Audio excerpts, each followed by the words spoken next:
Alors, en quoi l'auto-hypnose peut-elle nous aider à accéder à plus de sécurité et d'abondance financière? Pourquoi est-ce qu'on a tendance parfois à se saboter dans nos objectifs?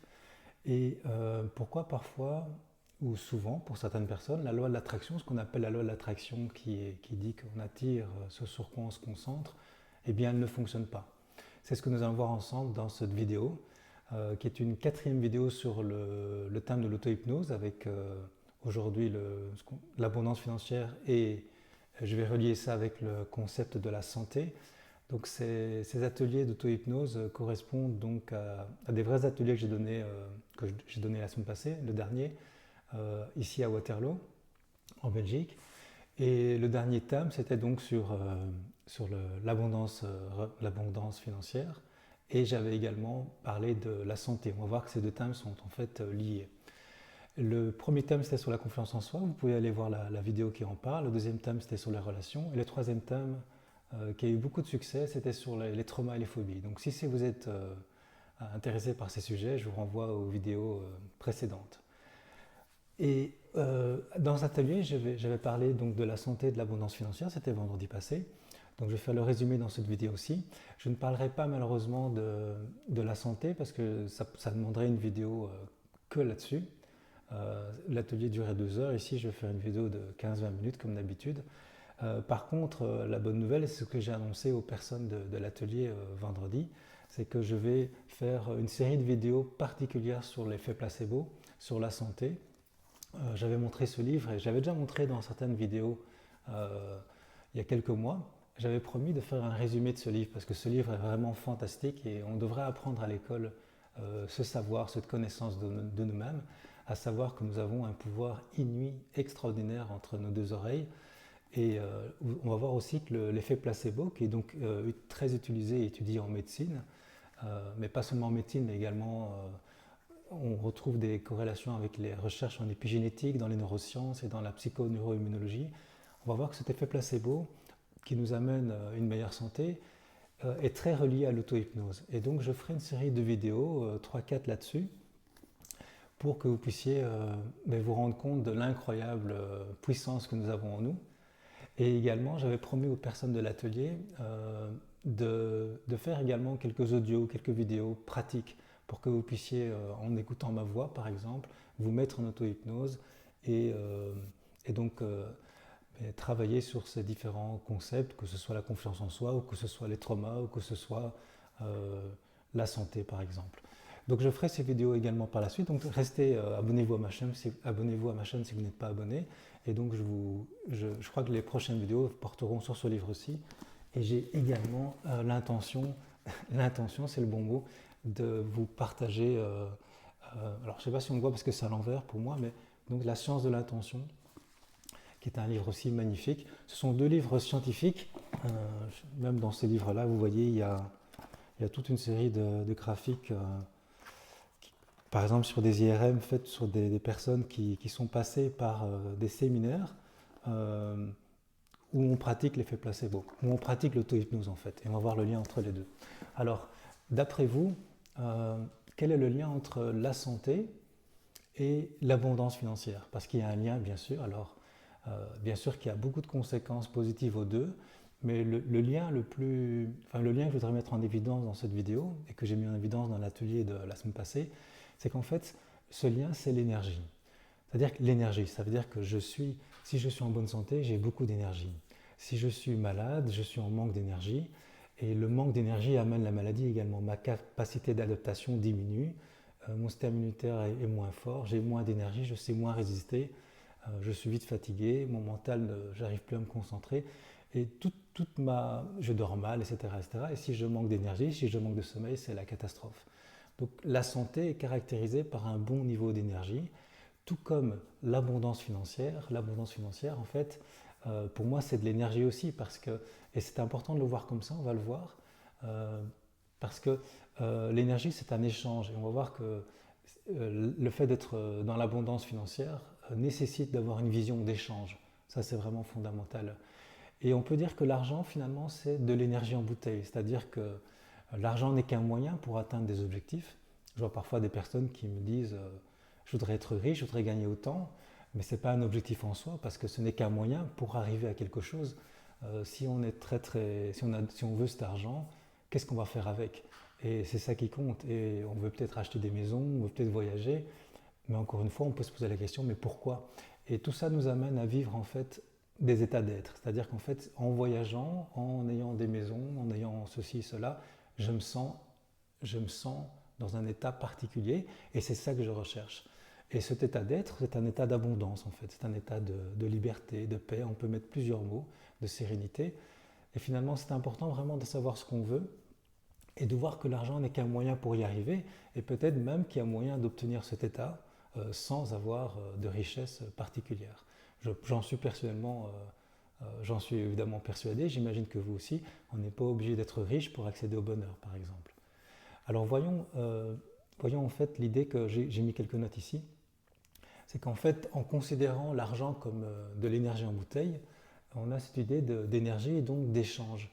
Et beaucoup de personnes qui souhaitent s'enrichir euh, ont cette idée, quelque part inconsciente, qu'il faut avoir, il faut prendre, il faut courir après quelque chose et il faut le garder. C'est-à-dire qu'en fait, on est dans le prendre et non pas le donner. Donc on n'est pas dans un échange en fait. L'énergie, c'est un échange, c'est quelque chose qui circule. Et si je conçois l'argent comme une énergie, c'est-à-dire que je vais également vouloir pas seulement prendre, mais également donner. Et c'est une des clés, et j'ai lu pas mal de livres sur le sujet de la réussite et le sujet des gens qui font ce qu'ils aiment, qui réussissent très bien. Euh, c'est vraiment des personnes qui apportent de la valeur ajoutée. C'est vraiment des personnes qui sont d'abord préoccupées par le fait de donner plutôt que de recevoir. Et quand on est préoccupé par le fait de donner plutôt que de recevoir, et si ce qu'on donne est de la qualité, on va recevoir. Et donc en fait c'est vraiment un échange, c'est-à-dire que c'est prendre le problème à l'envers que de dire d'abord il faut que j'ai de l'argent, il faut que j'ai de l'argent, c'est-à-dire qu'il faut que je prenne, alors qu'en fait c'est toujours mieux, et c'est ce que je conseille, c'est ce que je conseille toujours aux personnes qui me parlent de cette problématique, c'est d'abord de dire mais qu'est-ce que je peux donner? Qu'est-ce que je peux apporter comme valeur ajoutée autour de moi? Et c'est souvent ensuite que nous pouvons nous sentir beaucoup plus en adéquation et beaucoup plus en confiance parce que nous sentons que nous méritons en fait cette abondance, cet argent ou ce que nous pouvons nous offrir. On va voir qu'en fait une des croyances fondamentales qui nous empêche souvent d'accéder à l'abondance financière, c'est par exemple que je ne mérite pas ou que je ne suis pas capable. Et ces croyances sont reliées à des peurs. La peur est une des raisons fondamentales pardon, pour laquelle ce qu'on appelle la loi de l'attraction ne fonctionne pas, parce que la loi de l'attraction se concentre sur la pensée. C'est-à-dire qu'en fait, beaucoup de gens comprennent la loi de l'attraction ainsi, c'est-à-dire que si je me concentre sur mon désir, sur ce que je veux, je me concentre très très très fort, à un moment donné, je vais l'obtenir. Alors ce n'est qu'une partie de la stratégie, en fait, la stratégie on pourrait appeler ça comme ça, c'est-à-dire que ce n'est qu'une façon de procéder mais qui n'est pas complète, c'est-à-dire qu'en fait ce n'est pas seulement important de se concentrer sur ce qu'on veut, mais c'est surtout important de ressentir cet échange d'énergie et de ressentir que nous sommes dans le don et que nous sommes en train de vibrer, en fait, de jouir de ce sur quoi nous nous concentrons. On va parler d'un concept que j'aime beaucoup, que j'appelle, qui est appelé la signature électromagnétique. C'est-à-dire qu'en fait, je suis tout le temps en train de vibrer, mes cellules vibrent, quand j'ai des émotions, ça vibre, et on parlait de ça dans les autres vidéos, c'est-à-dire qu'en fait, je peux voir quelque chose de très joli, mais si dans mon intérieur, je suis dans des mauvaises expériences passées, et je suis prisonnier par des vieux schémas, je ne peux pas profiter de ça. C'est-à-dire qu'en fait, ma réalité intérieure m'empêche de profiter de ma réalité extérieure. Et finalement, la seule chose que je vois, c'est que ben, je ne suis pas bien, parce qu'à l'intérieur de moi, il y a beaucoup de tristesse, où il y a beaucoup de colère, où il y a une blessure d'abandon, ce genre de choses. J'avais parlé de ce concept des deux réalités, c'est-à-dire que si quelqu'un me fait une remarque, même positive, si au fond de moi j'ai toujours eu des échecs et j'ai toujours eu voilà, des blessures et j'ai peur que ça recommence, quand quelqu'un me fait un compliment, je vais me méfier. Et donc, ce qui influence mon état de tension et de méfiance, ou je vais même penser qu'il se moque de moi, par exemple, ce qui influence mon état, c'est pas trop ce qui se passe, c'est surtout tout ce que j'ai vécu, tout ce passé qui est mémorisé, qui est inscrit en moi dans ce qu'on appelle l'inconscient et qui est plein voilà, d'expériences douloureuses, d'expériences positives aussi. Et donc tout ça crée un filtre qui passe devant mes yeux quelque part, pour faire simple, une sorte de filtre qui m'empêche de voir la réalité telle qu'elle est. C'est-à-dire ce compliment, je ne le vois pas comme un compliment, mais je le vois comme ou quelqu'un qui me dirait je t'aime. Hein, j'avais pris cet exemple dans la vidéo passée, quelqu'un qui me dit je t'aime, alors que dans mon passé j'ai souvent été trahi ou trompé ou abandonné. Eh bien, je vais me dire non, c'est pas possible, tu ne m'aimes pas, c'est pas possible. Et il y a des personnes comme ça qui vont même aller jusqu'à agresser la personne qui les aime pour vraiment être sûr qu'ils les aiment. Et on voit comme ça des comportements assez bizarres parfois, où on va quitter la personne avant qu'elle nous quitte. Alors la personne ne veut pas forcément nous quitter, mais on va la quitter parce que on se dit voilà, je vais être quitté. Et en fait, toute notre réalité intérieure, tout notre passé, nous empêche finalement de profiter de la réalité extérieure telle qu'elle est. Et ça rejoint la loi de l'attraction parce que finalement, ce que je suis à l'intérieur de moi attire, crée un reflet dans le monde extérieur, enfin, crée une impulsion dans le monde extérieur, c'est-à-dire que ma réalité extérieure est le reflet de ce que je ressens. Si je pense que je vais être abandonné ou que je vais toujours rater, c'est souvent ce qui arrive. Et donc la réalité extérieure est le reflet de ma réalité intérieure.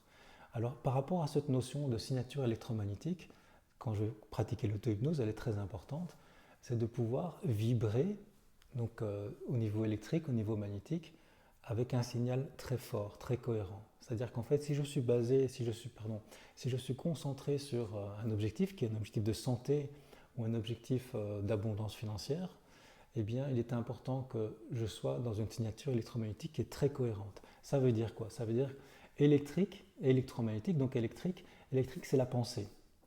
Penser à une composante électrique. Mais il y a aussi tout le côté magnétique qui est plus de l'ordre de l'émotionnel. C'est-à-dire que si je pense que je vais réussir pour le 31 décembre à rencontrer quelqu'un ou je vais me faire pour l'année prochaine telle somme d'argent, je peux le visualiser, je peux développer des pensées par rapport à ça, mais au fond de moi, je peux avoir des peurs. Je peux avoir des peurs parce qu'il y a une partie de moi qui n'y croit pas. Et donc ma signature électromagnétique ne va pas être cohérente. Ça veut dire que j'émets ceci et en même temps, d'un point de vue magnétique, ben, j'émets une peur. Donc en fait, ce signal n'est pas...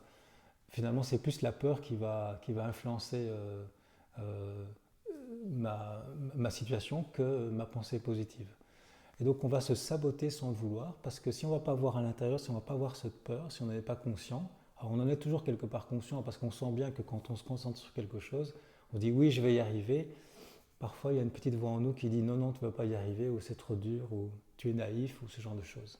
Donc il est super important, si on veut réussir à utiliser cette fameuse loi de l'attraction et à travailler sur sa santé ou à travailler sur l'abondance financière, c'est vraiment important, si on a ces objectifs-là, d'avoir une signature électromagnétique qui est cohérente, c'est-à-dire un message qui est clair. Je souhaite quelque chose et je ressens quelque chose qui est en adéquation avec cette volonté.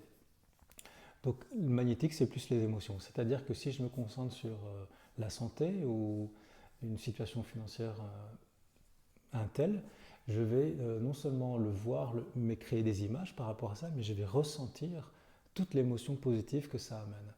Et ça, c'est super important. Alors, ce qui nous empêche bien sûr de pouvoir vibrer de manière cohérente au niveau émotionnel et au niveau mental, c'est nos peurs. Et nos peurs concernant l'argent, puisqu'on parle de ça aujourd'hui, elles sont multiples. On a beaucoup de peurs et on a par exemple des peurs du style je ne suis pas capable ou je ne mérite pas. Je ne mérite pas, elle est quand même très répandue cette peur-là. Ou c'est pas bien d'être riche parce que l'argent c'est pas bien. Dans la culture judéo-chrétienne, c'est plutôt il y a des gens pauvres et puis moi je suis riche et c'est pas normal. Ou je mérite moins que les autres et ce genre de choses. Donc il est important d'aller identifier toutes ces peurs et de se rendre compte qu'en fait, on va faire un travail dessus, c'est-à-dire de se rendre compte qu'elles nous empêchent, un peu comme un élastique qui nous empêche d'atteindre un objectif. On va les identifier avant de faire quoi que ce soit comme travail d'auto-hypnose ou d'essayer d'utiliser la loi de l'attraction. Ça ne marchera pas si on n'identifie pas d'abord nos peurs. Et nos peurs sont là. Il faut les voir parce que si on essaie d'être dans le déni et dit non, ça va, je suis positif, je vais y arriver, si elles sont là, eh bien elles vont quand même de toute façon à un moment donné nous saboter. Quand on est fatigué, ça va revenir. Quand on commence à douter un petit peu parce qu'on ne voit pas le résultat dans le monde concret, dans le monde réel. Et notre réalité intérieure est quand même chargée de doutes et de peurs et se rappelle plein d'échecs où on va toujours trouver On va toujours trouver des situations de gens qui n'ont pas réussi ou de gens qui ont essayé et qui se sont plantés. Et tout ça va amener en nous de doutes. Donc il est vraiment fondamental d'être hyper, comme on appelle, bien ciblé et en cohérence. Alors ces peurs, identifions-les et ensuite qu'est-ce qu'on fait avec? Eh bien on va passer à travers un processus à la fois conscient et inconscient. Ce que je vous propose, c'est de travailler en deux temps. Le premier temps, c'est de travailler sur un mode conscient, c'est-à-dire que je vais me questionner sur ces croyances. Une fois que je les ai identifiées, je vais me questionner dessus. Par exemple, je vais demander, il y a 3 questions. La première question, ça va être, est-ce que je suis sûr à 100%, que cette croyance est vraie? Est-ce que j'en suis sûr à 100%? Parce qu'on est souvent hypnotisé par notre mental, j'en ai souvent parlé, et c'est important de se rendre compte qu'en fait c'est une façon de voir les choses, c'est très subjectif, cette croyance, et si je suis vraiment sincère et si j'ouvre et je regarde de manière factuelle le monde tel qu'il est, je ne peux pas dire que j'en suis sûr à 100%, ce n'est pas possible. Il y a toujours des exemples de gens qui arrivent à ce genre de résultats, que ce soit des guérisons par rapport à des problèmes de santé ou que ce soit justement concernant l'abondance financière. Donc le fait que je ne mérite pas ou le fait que je ne suis pas capable, est-ce que j'en suis sûr à 100%? Eh bien non. Eh bien en général non. Si vous en êtes sûr à 100%, ben, vous n'allez même pas essayer d'ailleurs de faire ces exercices d'auto-hypnose ou de pratiquer la loi de l'attraction parce que vous n'y croyez pas du tout. Donc si vous le faites, c'est qu'il y a une partie de vous qui y croit. Donc je n'en suis pas sûr à 100%. La deuxième question, c'est qu'est-ce que ça m'apporte comme résultat d'avoir cette croyance en moi? Évidemment, vous vous rendez compte que ça vous apporte du stress, ça vous apporte de l'anxiété. Et qu'est-ce que ça vous apporte dans votre comportement? Ben, quand on est stressé et anxieux, eh bien, on a tendance à avoir une communication plus dure, on a tendance à ne pas voir les opportunités parce qu'on a une vision tunnel, et on a tendance finalement à créer ce que nous ne voulons pas, à créer ce que nous ne voulons pas. C'est-à-dire qu'en fait, en étant stressé et anxieux, je crée autour de moi, je génère du stress ou je ne vois pas les opportunités. Et donc, tout ce que je voulais n'arrive pas de par ma réalité intérieure, justement. Et la troisième chose qu'on va faire, une fois que je me suis rendu compte que cette croyance ne m'apporte que désolation et finalement tout l'inverse de ce que je veux, et c'est assez logique, c'est du bon sens ce que je dis pour l'instant, la troisième chose qui va être très importante, c'est d'imaginer qui nous serions, qui je serais, si je n'avais pas cette croyance en moi. Comment est-ce que je serais si je n'avais pas cette croyance qui est, par exemple, que je ne mérite pas ou que je ne suis pas capable? Comment est-ce que j'agirais? Comment est-ce que je vais respirer? Comment est-ce que je vais penser? Comment est-ce que j'agirais dans le monde? Et c'est important alors de fermer les yeux et de voir ce que ça va donner. Et qu'est-ce que je vais ressentir? Ben, je vais me sentir, on avait fait un petit peu l'expérience vendredi dans l'atelier, et je ferai des vidéos là-dessus de manière pratique, bien sûr, mais déjà on peut remarquer que ben, de manière logique, si je n'avais pas cette croyance négative ou limitante en moi, ben, j'aurais l'impression que tout est possible, j'aurais l'impression que voilà, j'aurais plus de confiance, j'aurais plus d'enthousiasme. Et en le disant, déjà, je le suis plus enthousiaste. Et ça, c'est important. Donc, ça va être important de refaire ce travail, de se rendre compte en fait que le film que je me fais n'est pas vrai. C'est important de se rendre compte de ça parce qu'on a tendance à être hypnotisé comme par un film. Hein. Si vous regardez un film d'horreur ou un film triste, votre corps il croit que c'est vrai. C'est-à-dire que votre cœur il bat, vous avez peut-être des larmes, vous avez des tensions musculaires parce qu'il se passe quelque chose dans le film. Et vous le faites, c'est-à-dire que naturellement vous vous dites ouh là là, mais ce n'est qu'un film. C'est important de savoir que ce n'est qu'un film parce que sinon on devient borderline, on n'arrive plus à savoir quelle est la frontière entre la réalité et la fiction, ce qui n'est pas notre cas. Donc on va toujours se dire naturellement, bah, ok, je me calme, ce n'est qu'un film. C'est ce qu'on va faire ici aussi. Ça va être important de faire ça. Et ensuite, le deuxième travail qui est très important au niveau plus inconscient, c'est d'aller dans l'inconscient, c'est d'aller dans notre réalité intérieure qui est faite de passé, de souvenirs, d'expériences qu'on a vécues, qui ont été enregistrées par l'émotion, qui ont été mémorisées grâce à l'émotion. Et ce qu'on va faire, c'est qu'on va changer le message et expliquer à notre inconscient, à notre système reptilien, notre système nerveux autonome, que la croyance, le lien qui est de dire c'est dangereux de faire ça parce que je risque de perdre quelque chose, parce qu'une des grandes croyances finalement, une des grandes peurs finalement, c'est de ne pas y arriver. Et je suis tellement stressé parce que je veux y arriver, parce que je me dis c'est tellement important pour moi, et je risque de ne pas y arriver. Et en fait, quel est le danger à travers ça? C'est finalement de se retrouver sans rien, de se retrouver isolé et finalement de se retrouver complètement abandonné, perdu. C'est ainsi que l'ego fonctionne, c'est-à-dire que je vais me dire c'est très important que je réussisse à avoir ça, sinon je vais me retrouver tout seul, je n'aurai plus rien. Et donc, il est très important de pouvoir affronter cette peur, de pouvoir se rendre compte qu'elle est complètement, comme le film, elle est complètement illusoire, elle est complètement folle. Et comment est-ce qu'on va faire ça? C'est on va fermer les yeux, on va se mettre dans un état de relaxation. Ça va être important de se mettre dans un état où on est vraiment bien, en faisant appel à des bons souvenirs, par exemple. Et ce qu'on va faire ensuite, c'est qu'on va visualiser le fait qu'on est effectivement seul. On est seul dans la rue, par exemple, et qu'on a tout perdu. Et ça, c'est important. On a tout perdu, on n'a plus rien. Et c'est notre peur la plus fondamentale, quelque part, parce que ça signifie pour une partie de nous que c'est la mort. En réalité, on sait que c'est un film, parce qu'actuellement, si vous êtes dans des pays, je pense que si vous regardez la vidéo, vous n'êtes pas dans des pays où il y a la guerre et où il y a la souffrance, et si vous êtes tout seul, ben, vous pouvez vous retrouver dans le désert et mourir. Dans nos sociétés, nous avons quand même une série de sécurité qui fait qu'on ne laisse pas quelqu'un mourir dehors dans la rue. Et puis vous avez votre intelligence et vous avez vos compétences qui fait que si vous êtes dans un état de bien-être, un état où vous rayonnez, vous êtes serein, eh bien vous allez forcément, si vous êtes dans le don, dans cette énergie d'échange, vous allez forcément avoir des aides, et avoir des personnes avec qui vous allez pouvoir échanger et pouvoir reconstruire quelque chose. Donc ça va être important de se visualiser dans un état où on est bien et voir qu'on est seul, qu'on n'a rien, on n'a plus rien, on n'a pas forcément de maison, on n'a rien, mais en fait on a une puissance en nous. Ça c'est important on a cette énergie qui circule en nous, qui fait qu'à tout moment on peut tout reconstruire, et ce qui fait que j'ai une valeur, en fait j'apporte une valeur dans le monde. Et donc je ne suis pas vraiment en danger finalement, même si je n'ai pas de matériel, et même si je suis seul pour l'instant, dans cette situation que j'invente en méditation, en auto-hypnose, eh bien tout va bien. Et c'est une façon d'expliquer à notre inconscient que le pire qu'on nous a appris et le pire qu'il redoute, en fait, n'est pas si dangereux que ça. Ça, c'est super important. Et une fois que j'arrive à comprendre et à m'imaginer et à ressentir une émotion où je suis finalement très serein alors que je n'ai rien et alors que je suis seul, parce que j'ai confiance que finalement ben, tout ira bien, et vu mes compétences, vu l'énergie dans laquelle je suis, je ne peux pas rester comme ça longtemps.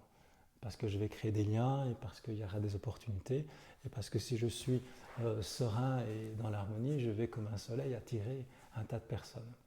Donc ça va être très important de faire. Une fois qu'on a fait ce travail sur les peurs, à la fois conscient et inconscient, c'est alors qu'on peut commencer à faire ce qu'on propose dans beaucoup d'ouvrages et beaucoup de séminaires de développement personnel qui utilisent la loi de l'attraction ou l'auto-hypnose. Ça va être de se visualiser dans des situations de richesse et d'abondance. Alors une fois qu'on a fait ce travail, on peut commencer à faire ça, c'est-à-dire par exemple visualiser que vous êtes dans un décor magnifique, un décor de rêve. Alors restons réalistes quand même, parce que sinon il y a une partie de nous qui n'y croit pas, restons réalistes, mais beaucoup de gens, et je peux aussi témoigner là-dessus, ont utilisé la loi de l'attraction avec beaucoup de succès, ce qui m'est arrivé il n'y a pas longtemps encore, et donc il faut rester raisonnable, parce que si c'est vraiment trop fou, si je me dis j'aimerais bien être sur la Lune pour l'année prochaine, évidemment, c'est sûr qu'il y a une partie de moi qui ne va pas y croire. Ou j'aimerais bien être milliardaire. Je ne pense pas que c'est impossible dans l'absolu, mais comme je n'y crois pas vraiment, ben c'est sûr que ça ne va pas arriver parce qu'il y a une partie de moi qui va pas vibrer avec ça.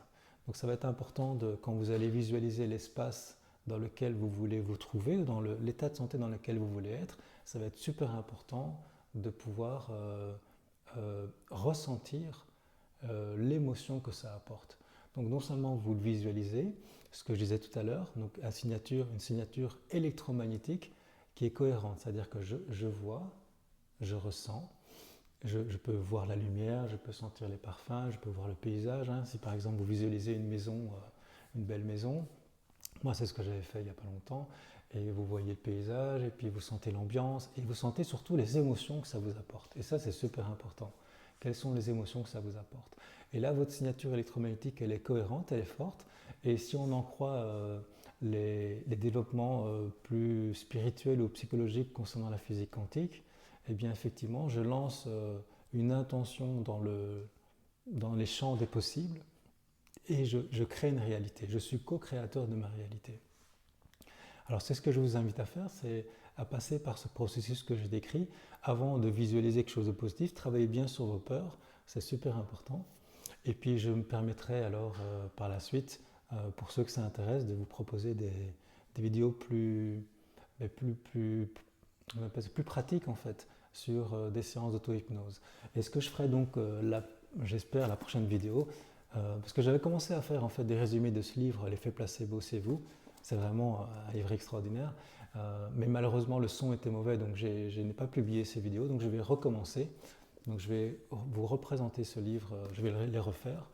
Et j'en ferai une série. Et suite à cette série, je vous proposerai alors, pour ceux que ça intéresse, de passer à la pratique. Mais déjà, je vous invite à passer à la pratique avec ce que je viens de dire. Je pense que vous avez déjà tout un plan, un protocole que vous pouvez utiliser. Alors j'espère que cette vidéo vous a inspiré. Puis au plaisir de vous retrouver dans une prochaine vidéo.